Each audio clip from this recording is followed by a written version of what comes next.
Assalamualaikum warahmatullahi taala wabarakatuh. Tajuk kita ialah at-ta'rif. At-ta'rif ni terbahagi kepada dua, iaitu at-ta'rif ghairu mantiki dan ta'rif mantiki. Ta'rif ialah idahu makna syai'un mabahamu aw ghairu ma'ruf, iaitu menerangkan makna sesuatu yang samar atau tidak diketahui. Ta'rif terbahagi kepada dua, iaitu ta'rif ghairu mantiki dan ta'rif mantiki. Ta'rif ghairu mantiki ialah ta'rif yang tidak diiktiraf oleh mantik, manakala ta'rif mantiki ialah ta'rif yang diiktiraf oleh mantik. Ta'rif ghairu mantiki terbahagi kepada tujuh, iaitu ta'rif bil isyarah, ta'rif bil muradif, ta'rif bi zikril amsilah, ta'rif bis salbi, ta'rif bil majaz, ta'rif syai'u bi nafsihi dan ta'rif ya'tamidu fi ma'nahu 'alal mu'arraf. Ta'rif bil isyarah ni ialah ta'rif dengan syarat. Contohnya, seseorang bertanya, ma makna ta'ir? Apa makna burung? Lalu kawannya menunjukkan ke arah battah yang ini itik atau dajajah iaitu ayam, lalu berkata, hadhihi ta'ir, inilah burung. Yang kedua ialah ta'rif bil muradif, iaitu ta'rif sinonim. Ta'rif ini mentarifkan sesuatu yang tidak diketahui dengan lafaz yang difahami oleh mukhatab. Contohnya, seseorang bertanya, ma hiya al-hafilah? Apa itu bas? Lalu kawannya menunjuk ke arah as-sayyaratul amah, iaitu kenderaan awam. As-sayyaratul amah ialah perkara sinonim kepada hafilah. Seterusnya ialah ta'rif bi zikril amsilah, iaitu ta'rif menunjukkan contoh. Contohnya, seseorang bertanya tentang ta'rif jarimah, iaitu ta'rif jenayah. Lalu kawannya menjawab, al-jarimah mislu al-qatlu was-sirqah. Jenayah seperti membunuh dan mencuri. Dia memberikan contoh kepada perkara yang ingin dita'rifkan. Yang keempat ialah ta'rif bis salbi, iaitu ta'rif negatif. Contohnya, ta'rif al-ghani bi annahu laisa faqiran, iaitu ta'rif kaya ialah bukan fakir. Bukan fakir ialah perkara yang berlawanan dengan kaya. Yang seterusnya ialah ta'rif bil majaz, iaitu ta'rif yang menggunakan metafora. Contohnya, ta'rif as-sihah, ta'rif sihat bi annaha tajun ala ru'usil as-sihah la yarahu ilal marda. Maknanya, ta'rif sihat ialah mahkota di atas kepala orang yang sihat dan tidak dapat dilihat oleh orang yang sakit. Yang keenam ialah ta'rif syai'un bi nafsihi, iaitu mentarifkan sesuatu dengan dirinya sendiri. Contohnya, ta'rif al-muallim bi annahu muallim, ataupun ta'rif ar-rajulu dengan ar-rajulu. Akhir sekali ialah ta'rif ya'tamidu fi ma'nahu 'alal mu'arraf, iaitu ta'rif yang bergantung maknanya kepada mu'arraf. Contohnya, ta'rif an-nafsu bi annaha majmu'ah al-qawi an-nafsiyah. Maknanya, ta'rif jiwa ialah himpunan kekuatan jiwa. Kita tidak akan faham makna majmu'ah al-qawi an-nafsiyah kecuali jika kita memahami apa itu makna an-nafsu. Terusnya, ta'rif bil had. Maksud ta'rif bil had ialah wahwa ma kana bi zatiyat atau ma kana al-mumayyizu fihi zatiyah, iaitu dengan menggunakan zati atau yang membezakannya dengan bentuk zati. Ta'rif had terjadi dengan menyebut ciri zat atau ciri hakikat sesuatu yang ditarifkan. Ta'rif bil had terbahagi kepada dua, iaitu pertama, ta'rif bil had at-tam dan ta'rif bil had an-naqis. Definisi bagi ta'rif bil had at-tam ialah huwa at-ta'rifu bi zikri al-jins al-qarib wal-faws. Maksudnya, ta'rif dengan menggunakan jins qarib dan faws. Contoh yang pertama ialah al-insan haiwan natiq. Maksudnya, jins bagi al-insan ialah haiwan dan faws bagi al-insan ialah natiq, iaitu berfikir. Yang kedua, al-masjid, iaitu bina li salati al-muslimin, iaitu jins bagi al-masjid ialah bina, iaitu bangunan, dan fals bagi al-masjid ialah li salati al-muslimin, solat muslimin. Jadi ayat dia, bangunan bagi tempat bagi solat muslimin. Yang ketiga, al-mantiq, iaitu jins bagi al-mantiq ialah ilmu yadrusu sahihu al-fikri wa yumayyizuhu an falsidah. Maksudnya, ilmu yang mengkaji tentang pemikiran yang betul dan membezakan dengan pemikiran yang salah. Yang keempat, as-samak, iaitu jins bagi as-samak ialah haiwan fuqra ya'ishu fil alma wa yabidu. Maksudnya, haiwan fuqra ya'ishu ya'ishu ialah haiwan yang bertulang, hidup di dalam air, ya'ishu fil ma' wa yabidu, iaitu hidup di dalam air dan bertelur.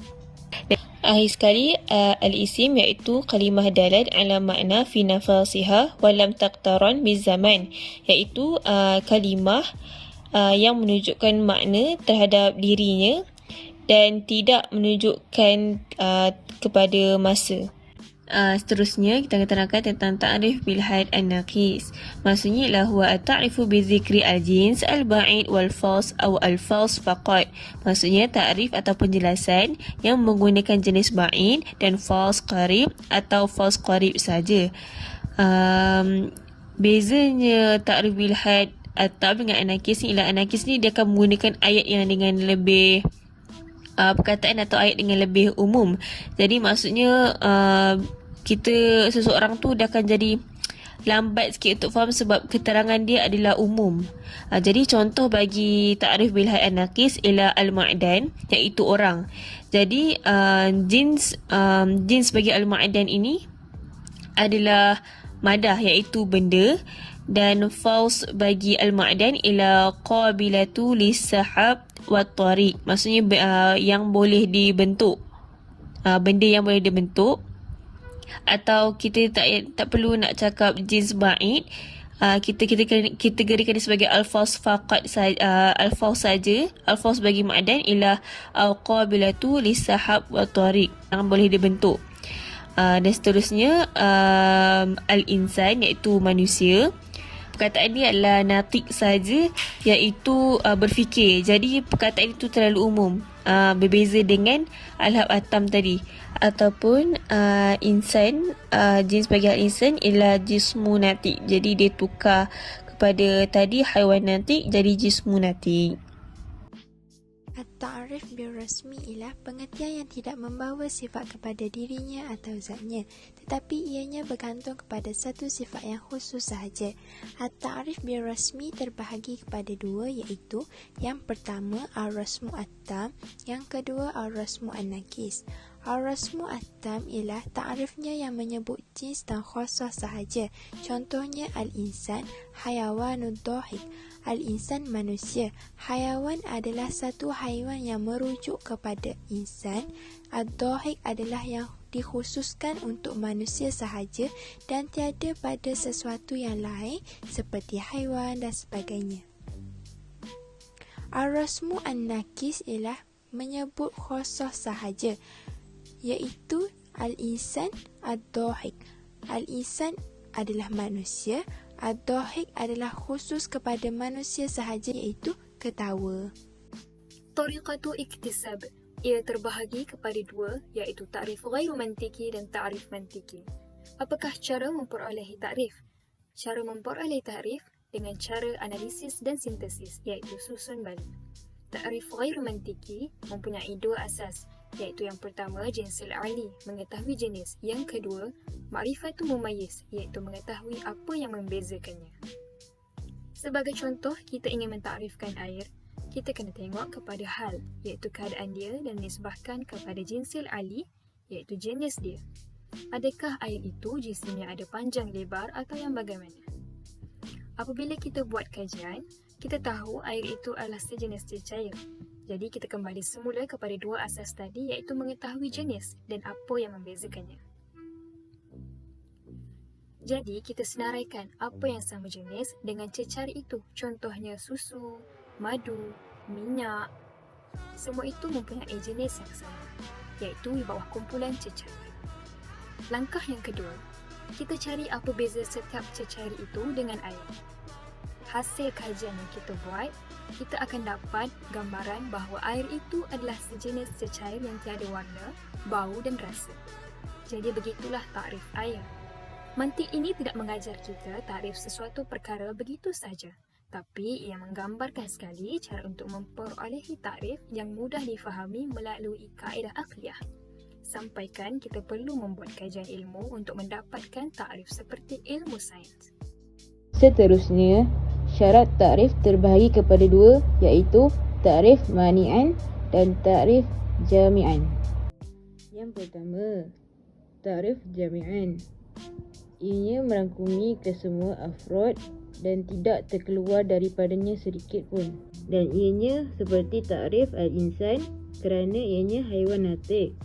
dan ianya takrif yang merangkumi kesemua afrod pada individu. Contohnya, Muhammad tak terkeluar daripada manusia.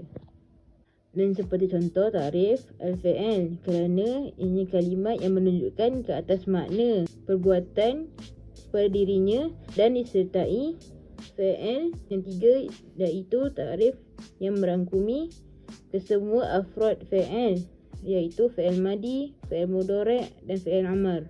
Sekiranya terdapat takrif yang dikhususkan daripada ma'rif dan ianya tidak dipanggil sebagai takrif jami'an, iaitu kalimat yang memberi makna kepada dirinya dan disertai dengan masa yang lepas. Ianya tidak sah dipanggil sebagai takrif fi'il kerana ianya tidak merangkumi kesemua afrodnya daripada madi, mudhari' dan amar, dan ianya hanya melibatkan fi'il madi sahaja.